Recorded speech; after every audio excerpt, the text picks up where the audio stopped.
एक मुलाकात ऐसी शख्सियतों के साथ जिन्होंने दिया है अपने जीवन को एक नया मुकाम।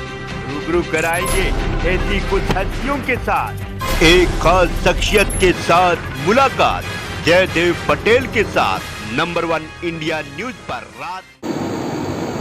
नमस्कार दोस्तों, मैं जयदेव पटेल, आपका एक बार फिर स्वागत है खास शख्सियत के साथ मुलाकात प्रोग्राम में। आज हमारे साथ खास मेहमान है जयपुर एसएमएस अस्पताल में कार्डियन सर्जन और साथ ही फैकल्टी आर्ट ऑफ लिविंग के डॉक्टर मोहित शर्मा। डॉक्टर मोहित शर्मा, आपको बहुत बहुत स्वागत है आज के हमारे प्रोग्राम में।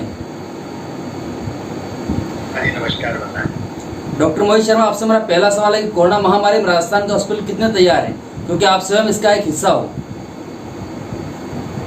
देखिए, राजस्थान की अगर स्थिति की बात करते हैं तो WHO की एक रिपोर्ट आई थी शुरुआत में, किसी भी जगह पर हमें कितने बेड्स चाहिए, उसके लिए उन्होंने एक आंकड़ा दिया था कि जनसंख्या के घनत्व का लगभग 3 से 3.5% हमको बेड की आवश्यकता होती है। अब ऐसी स्थिति में शुरुआती दौर में जब ये अप्रैल में महामारी एकदम से पीक पर पहुंचने लगी थी, उस वक्त राजस्थान में बेड और इन सब की दिक्कत आई थी। लेकिन अब धीरे धीरे जैसे जैसे संक्रमण की दर पर नियंत्रण हो रहा है और मरीजों की रिकवरी रेट बढ़ रही है, वैसे वैसे हमारे हॉस्पिटल्स में सारे जो संसाधन है लगभग इसकी तुलनात्मक रूप से सभी मरीजों को इसका फायदा मिल भी रहा है।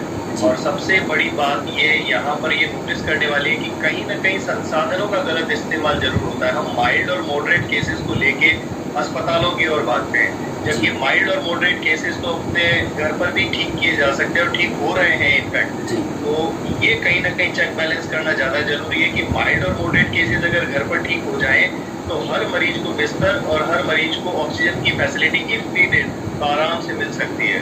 तो अभी राजस्थान में स्थिति काफी हद तक नियंत्रण में है।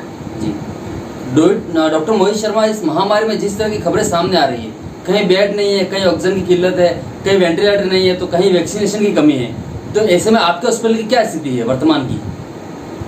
आप एक चीज नोट करिए, जब पिछले साल ये कोविड पैंडेमिक शुरू हुआ था अपने देश में, तो सबसे ज्यादा कमी किस चीज की थी? पीपीई किट, मास्क, सैनिटाइजर, आपको याद होगा। जी बिल्कुल। और कुछ ही समय बाद अब आज की तारीख को हम नोटिस करें तो देखेंगे हर जगह पीपीई किट अवेलेबल है, मास्क अवेलेबल है, सैनिटाइजर अवेलेबल है। तो आप ये ध्यान रखिए कि अब कुछ ही महीनों के अंदर अंदर ऐसी स्थिति ऑक्सीजन, बेड और वेंटिलेटर्स के साथ ही हमारा देश बहुत स्पीड से इनको गेन कर लेने वाला है।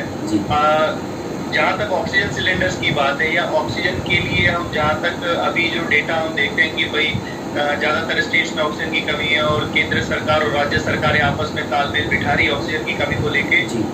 विद इन अ मंथ, जो मुझे लगता है विद इन अ मंथ आप देखोगे कि इतना ऑक्सीजन प्रोडक्शन इस कंट्री में हो जाने वाला है कि इट विल बी स्पेयर। आप और पड़ोसी देशों और सब जगह दे पाएंगे। इस स्थिति में हम बहुत जल्दी पहुंच जाने वाले हैं। तो इसलिए संसाधनों की कमी शुरुआत में आती है क्योंकि हम उस चीज के लिए भी प्रिपेयर हो रहे होते हैं।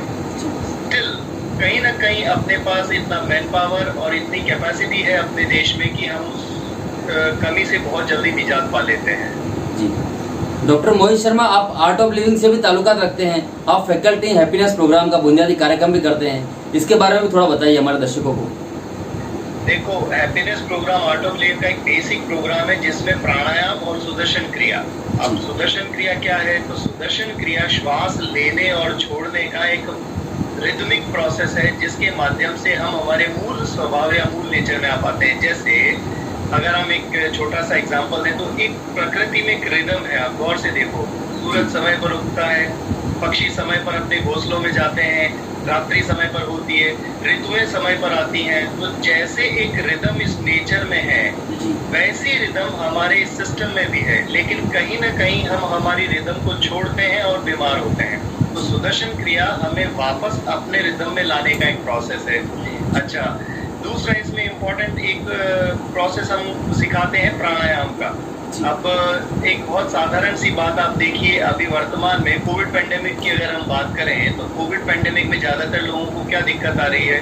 Oxygen cylinder, oxygen saturation down हो रहा है। तो इस सैचुरेशन आप इसको ऐसे समझ सकते हैं कि जब हमारे को इनबिल्ट 2 फेफड़े दिए हैं ऊपर वाले ने, जब हम पैदा हुए तो हमको इनबिल्ट 2 फेफड़े यानी 2 सिलेंडर तो इनबिल्ट है और वायुमंडल में ऑक्सीजन फ्री है।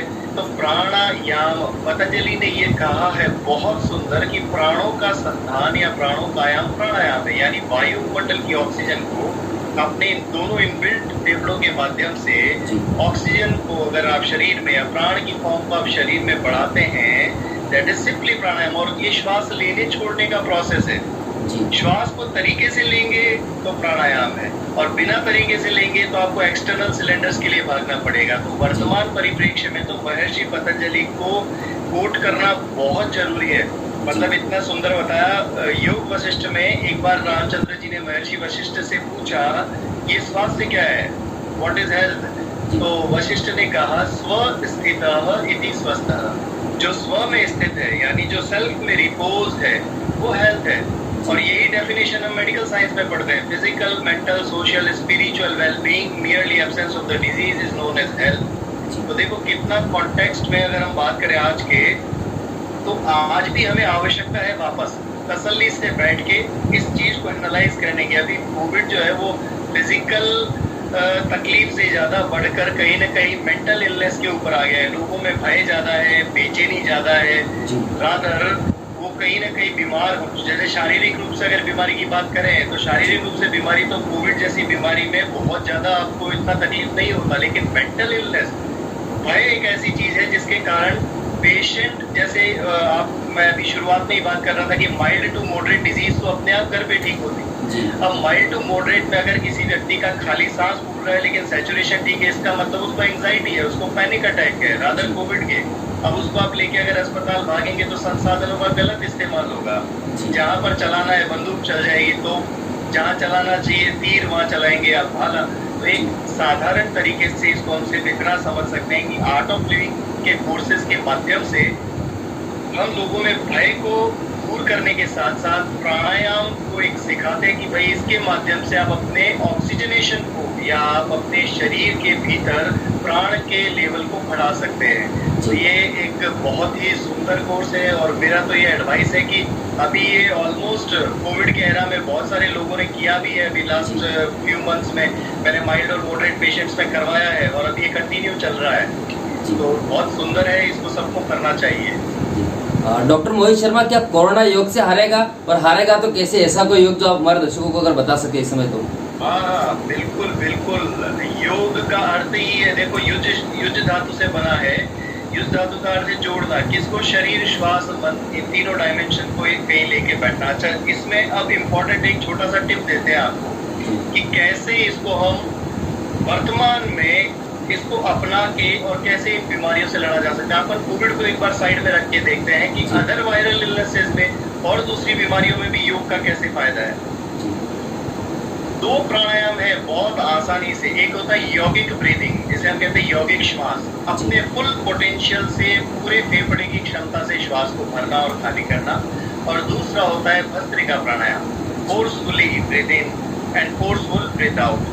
मतलब पूरे जोश के साथ श्वास को भीतर भरना अपनी फेफड़े की कैपेसिटी के साथ, और फोर्सफुली आउट पूरी कैपेसिटी के साथ श्वास को बाहर निकालना। इसे हम भस्त्रिका प्राणायाम कहते हैं। भस्त्रिका का अर्थ ही है लोहार की धौंकने की तरह उसमें ऊर्जा आना। अगर हम ऑक्सीजन सिलेंडर को प्लांट में कहीं भरते हुए देखेंगे तो आप बिल्कुल वही कहेंगे कि तो प्लांट में कैसे भर रहा है। उसको हाई प्रेशर करके सिलेंडर में डाला जाता है, और यहाँ हम हमारे नेचुरल सिलेंडर में भी हाई प्रेशर के साथ वायुमंडल की हवा को लेते हैं, और हाई प्रेशर के साथ जब वापस निकालते हैं तो कहीं ना कहीं भीतर ऑक्सीजन का एसिमिलेशन होता है। इसी को प्राणायाम का। और आप देखो गौर से, आपके अगर लाइफ में आप अगल बगल चारों तरफ देखेंगे, नजर डालेंगे, तो आपको लगेगा जो भी लोग पिछले 1-2 साल से पहले से ही जो योग कर रहे हैं उनको कोई दिक्कत नहीं हुई है, किसी को भी भागना नहीं पड़ा है। एक एग्जाम्पल लेते हैं, पिछले साल इन्हीं दिनों हमने 1 मई में शुरू किया था दैनिक मॉर्निंग साधना नाम से ग्रुप बनाया। ऐसे ही जूम पे लोगों के साथ में हम योग करते रहे, और उसको लगभग 1 साल पूरा हो गया है, और उसमें लगभग 60 से 100 लोग जुड़े हुए हैं। उनमें से किसी को ना तो फीवर आया है, ना किसी को कोई तकलीफ हुई है। They all are enjoying their life in full potential. आराम से रोज सुबह 1 घंटा हमारे साथ बैठते हैं, करते। तो इम्पोर्टेंट है कुछ सीक्वेंशियल प्राणायाम को करना। तो योग से बिल्कुल केवल कोविड ही नहीं, अन्य बीमारियों में भी योग का फायदा है। योग एक जीवनचर्या है। आपको एक चीज बताएं, सुबह सुबह आपको कोई कहता है क्या ब्रश करिए? कोई नहीं कहता। सुबह नहाइए? कोई कहता है क्या? नहीं। महर्षि पतंजलि ने पहला योग सूत्र लिखा, अथ योगानुशासनम अनुशासन है जो जीवन का एक जीने की शैली है, वही तो योग है। शासन का मतलब मैं आपको फोर्सफुली कम करना पड़ेगा, वो है शासन, वो है नियम। लेकिन अनुशासन जो भीतर से आपके आए कि हाँ मुझे रोज 1 घंटा अपने आप को देना है, दैट्स वेरी इजी। और जब ये अनुशासन भीतर से आता है तो आप ये मान के चलिए कि जीवन में न केवल कोविड, अन्य बीमारियों से भी आप पूर्ण रूप से हेल्दी रहते हैं और आपको कोई बीमारी छूती भी नहीं है। यू आर कंप्लीटली हेल्दी, क्योंकि पूर्ण स्वास्थ्य या समग्र स्वास्थ्य की बात केवल भारतीय पद्धति या सनातन पद्धति या योग की पद्धति में ही करी है। फिजिकल हेल्थ की बात सारी पद्धतियों में आप देखेंगे, मेंटल हेल्थ की बात होगी, स्पिरिचुअल हेल्थ की बात हो जाएगी, अलग अलग एस्पेक्ट सब जगह डिस्कस कर लेंगे। लेकिन स्वास्थ्य की समग्र परिभाषा को अगर आप कहीं लेके बैठेंगे तो वो है भारतीय योग पद्धति। इसीलिए it is essential component in our life, that is why it is art of life. जीने की कला का अर्थ यही है कि कलात्मक तरीके से कैसे जिया जाए। हमारे जो डेली रूटीन है उसमें थोड़े थोड़े परिवर्तन करके अपने आप को स्वस्थ रख सकते हैं। जी हाँ जी, और पूछिए। डॉक्टर मोहित शर्मा, आपसे मेरा आखिरी सवाल है कि क्या आपको लगता है कि इस महामारी में जिस तरह की परेशानियां सामने आ रही है उसको देखते हुए कुछ समय के लिए संपूर्ण लॉकडाउन को लगाया जाना चाहिए? क्योंकि हमारी IMA के जो अध्यक्ष है डॉक्टर जे जयवाल, उनसे भी हमारी बातचीत हुई थी। उन्होंने एक लेटर भेजा था भारत सरकार को और केंद्रीय स्वास्थ्य मंत्री को कि आप नींद से जाग जाइए और कुछ समय की लॉकडाउन को लगा दीजिए। क्योंकि कहीं ना कहीं देखा जाए तो डॉक्टर्स बहुत ज़्यादा परेशान है, इस वक्त 18 घंटे ड्यूटी कर रहे हैं। उनको भी थोड़ी सी कहीं ना कहीं एक राहत मिल जाएगी अगर लॉकडाउन लगाया जाएगा तो। इस समय इससे आप कितना सहमत है? लॉकडाउन बेसिकली क्या काम करता है, हमारे पास 2 कंपोनेंट होते हैं बीमारी का। एक होता है संक्रमण दर, संक्रमित होने वालों की संख्या, दूसरा होता है मृत्यु दर। संक्रमण की दर और मृत्यु दर के बीच जो बैलेंस कर जाए उसके लिए संक्रमण की दर को कम करा जाना जरूरी है। और संक्रमण की दर को कैसे कम किया जा सकता है? लॉकडाउन के माध्यम से। मोटा मोटा इसको हम ऐसे समझ सकते हैं, अगर लॉकडाउन लग जाएगा, लोग घरों में रहेंगे तो संक्रमित होने की दर में कमी आएगी। तो अस्पतालों में जो बेड है वो इस चीज को कोप अप कर पाएंगे, यानी जो आपके पास नंबर ऑफ पेशेंट आ रहे हैं तो आप कहीं ना कहीं उसको इजीली हैंडल कर पाएंगे। That's why lockdown is essential, क्योंकि हमारी मूलभूत जो स्वास्थ्य व्यवस्थाएं हैं वो आज भी इतने स्टैंडर्ड की नहीं है, जिसे हम कहते हैं विकसित देश और विकासशील देश। भारत एक डेवलपिंग कंट्री है, सबको पता है। तो हमारे पास इतने संसाधन नहीं है कि हम अचानक से संक्रमितों की संख्या बढ़ जाएगी तो हम क्या कर पाएंगे। इसीलिए लॉकडाउन जरूरी है। लेकिन संपूर्ण लॉकडाउन से अर्थव्यवस्था को नुकसान पहुंचता है और कहीं न कहीं राज्य सरकारें और भारत सरकार इसको अगर बैलेंस वे में देखते हैं, जैसे अभी है राजस्थान में पार्शियल लॉकडाउन में, और जैसे ही पार्शियल लॉकडाउन लगा संक्रमण की दर में कहीं न कहीं बैलेंस आ गया। मतलब अभी संक्रमण की दर कम नहीं होना शुरू हुई लेकिन बैलेंस आ गया। तो ये पार्शियल लॉकडाउन फिर भी एक आंसर हो सकता है अगर हम अर्थव्यवस्था की भी साथ में बात करें तो।